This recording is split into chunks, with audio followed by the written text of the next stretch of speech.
head over to bunker.life. That's BUNKR.life. The internet is a jungle, and if you fall victim to cybercrime, there's no police to call. You're on your own. Protecting yourself and your loved ones from cyber criminals, scammers, surveillance, governments, corporations, and AI is up to you. If I had to choose one app for privacy, security, and peace of mind, it is Bunker. Built by experts with 25 years of experience catching criminals and fighting cybercrime, Bunker was created to protect their families and friends, and now it's available to you. What do you get? You get a private messenger to share messages, photos, and files with trusted contacts, free from surveillance. A password manager to safeguard your online financial, shopping, streaming, and social media accounts.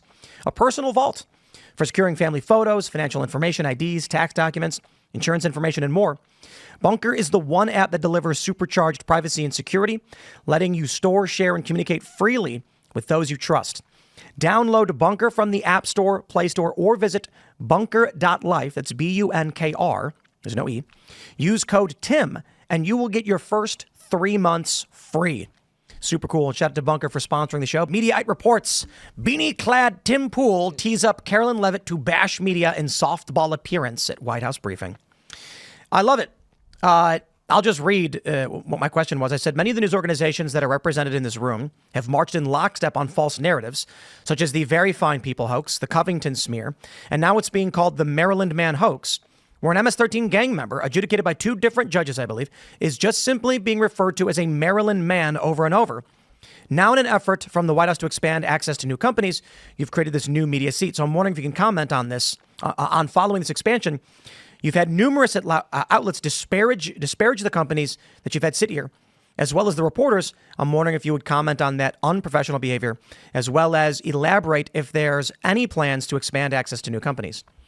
And Karen Levitt certainly did then point out the Maryland man story. This is wrong from the get-go. We have known that this man, Abrego Garcia, is not a quote-unquote Maryland man. He is from El Salvador. I'm not going to waste your time. I'm going to show you the document literally right here. This is the actual court document from 2019, which states, number 1, he is not a citizen or national of the U.S. 2, he's a native of El Salvador. 3, he entered at an unknown place at an unknown date. And 4, was not admitted or paroled by an immigration officer.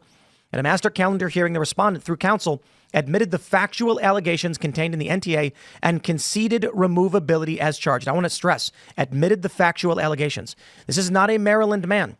These are lies that they are perpetuating.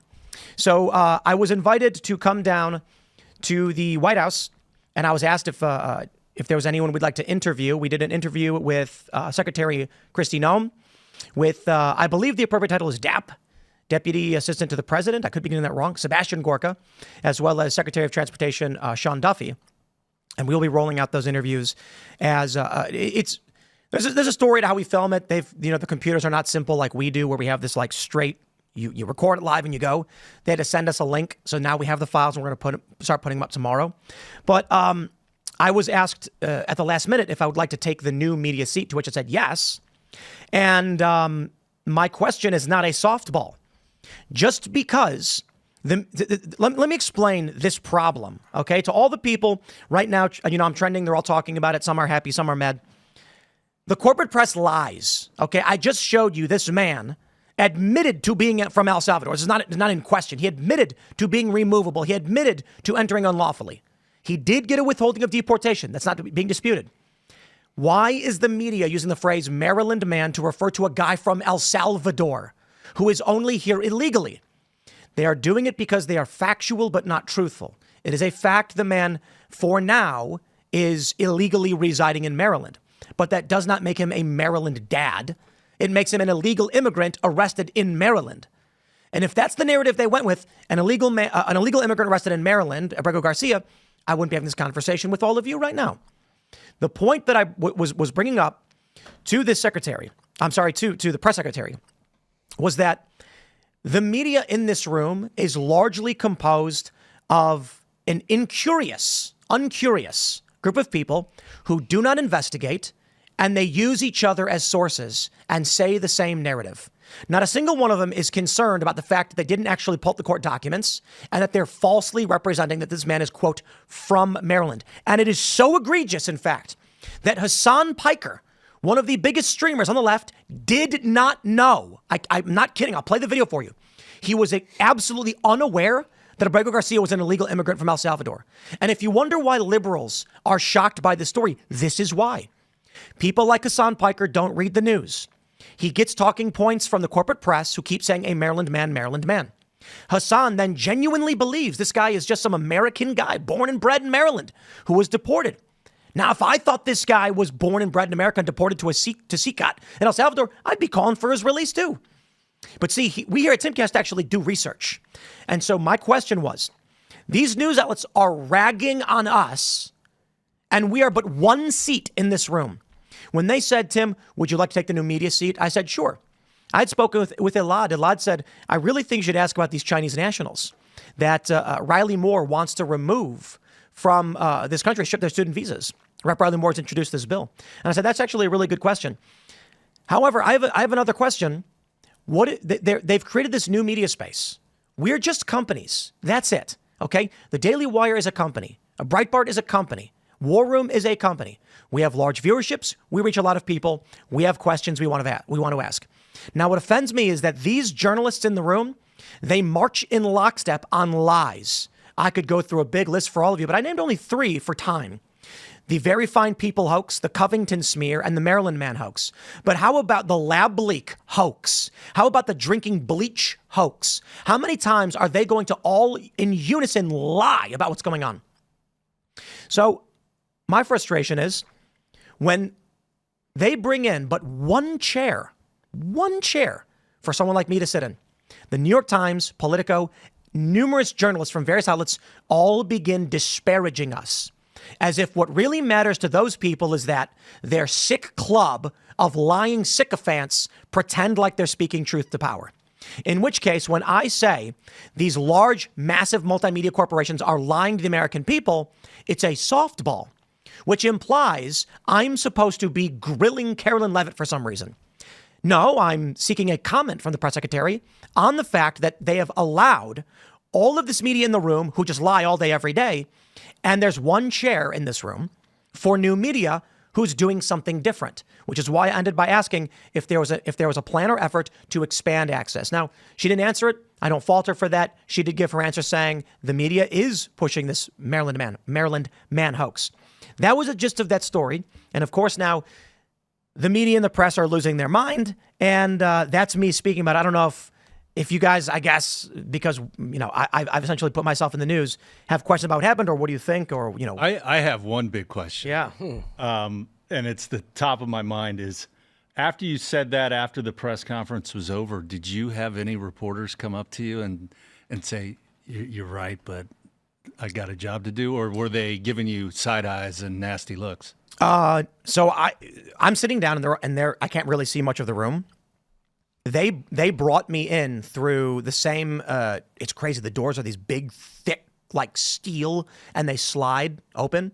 And I came through the same door as the press secretary, as Carolyn Levitt. So when I walked in, the room was full. I sat in a chair. And when I walked out through the same room. So obviously their view is going to be, the wife invites me in. I come in with them. I ask them this question that makes the press look bad, and then we all walk out. No one told me what to say. There was zero direction. And I actually warned them I was seeking to disparage the press because I'm offended by their lies. And they just chuckled and said, hey, look, just ask whatever you want, I suppose. And I actually said, I'm considering asking just a very straightforward question, opening this professionally with this bill that Rep. Riley Moore has to strip the visas from Chinese nationals. And they were like, we're not going to tell you what to do. Just whatever matters. And so I figured Elad's got this. He's got the straightforward, serious questions. I actually wanted to say a lot more, but I figured I'd stick to decorum. Because what I was going to say is, to all the people in the room, I will never sit in this chair again if they just open up the seats in this room to other media companies that are at least trying to find the truth. All of these journalists in there, all their outlets report the exact same things. Now, they have brought in, I think, around 20% have been from new media outlets, but they're all standing up. Why is Mary Margaret from the Daily Wire standing off to the side when they're arguably getting more viewership on these issues than many of the people sitting in those chairs? Mm-hmm. I keep thinking about the Michael Malice quote. No matter how much you hate the corporate media, you don't hate them enough. He's got so many good ones. There's so many. Because there's also factual but not truthful. Correct. And that's exactly what they do. Yep. And that's what they're doing now. Yeah, so it was pretty wild. The corridors you go through and the security you go through is obviously insane. The rooms are very small, and I gotta tell you, it's my first time actually having open access in the White House, and it's a weird place. There's a bowling alley. Oh, A Truman bowling alley. I played there. Have you really? Yeah, I actually broke it. So how did you break it? There was a group of us, like 6 of us, and we threw a couple sets or frames, and then something happened, and they had to shut it down. So tell me what it's like when you're, because this is what I was experiencing, but I'd rather have you say it. What is it like walking to that bowling alley? Well, it's underneath the old executive office building right next door. The White House is not just the building, the White House. It's the 8 acres that includes the old executive office building and then the south lawn and everything.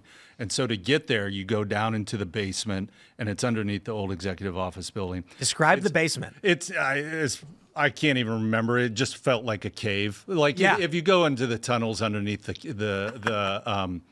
Capitol office buildings, it's the same sort of thing. It's where you want to go when a nuclear strike happens or something. I'm 5'10". If you're 5'11", you're not going to enjoy it.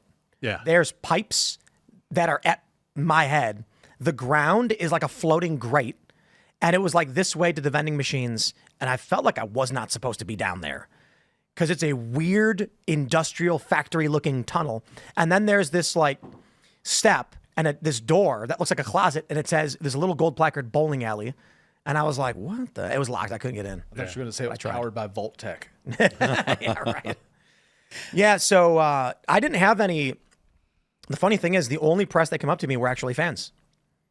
I mean, there's a decent amount of people that are in there that are right-leaning or equally as concerned with the lies the media keeps pushing on these narratives. And I got up and walked right out. I didn't know what I was supposed to do. So they were like, have a seat here. And then I'm like, when they were leaving and they opened the side door again, I'm like, I guess I just go back the way I came. Like walk out with them and everything. But it was cool. I mean, they'll let you know really quickly if you go the wrong way, I imagine. Well, I'm actually pretty sure that if I didn't follow them, they would have just closed the door. That makes sense as well. Yeah. Well, I mean, the whole shtick here, not stick, apologies, but IRL's calling it the media and calling it their lies for the last bunch of years. So I'm glad you went on the main stage in the freaking White House in front of all those scumbags, media folks, and called them out in front of their faces. Yeah, I mean, look, the legacy media has been extremely critical of not just alternative media and podcasters, but of Tim personally. Yeah. There's nothing wrong with going into the White House briefing room and rubbing their nose in it. I mean, honestly, what's wrong with it? Like, they've written hit piece after hit piece after hit piece about Tim personally, Timcast, and the podcasting space and alternative media. They have lost badly, and there's nothing wrong with going in there and reminding them, you are not in control of this. This is not your room. This is a room paid for by the American people. And so having access, people like Tim or whether it be the Daily Wire or whoever, having access for them is just as legitimate as ABC or NBC or MSNBC. It's more legitimate. Not just legitimate, but like necessary. Yeah. They again, like the Daily Wire is getting substantially more traffic than many of the news outlets that are given seats, and still very much this cabal, the White House, what is it, the White House Press the Press Corps, the Correspondents Association or whatever, still has a lot of control in the space. And I'll tell you what was really freaky, just as an aside, is I'm planning on asking this question, and I had a variety of ways to frame it. And the moment the briefing starts, Carolyn Levitt says, I'd like to give it a round of applause to this photographer who's been here for 44 years. And the whole room is clapping with smiles on their faces for this journalist. And I was like, oh no. I was like, it's this woman's retirement. She's been here for 44 years. I do respect that because it's the newer class of these woke millennial types that I'm much more provoked by, I would argue. And then I'm like, well, time to rag on the media now after everyone just cheered for this woman. And that actually got me pretty nervous. At first, I was very arrogant. Like, I sat down like, I am going to destroy. And then they all started clapping and cheering this woman. I was like, now I feel bad. I was like, oh, no. Thanks for checking out this clip from Timcast IRL. Make sure to watch the show live Monday through Friday at 8 p.m. Subscribe to this channel, and we will see you all there.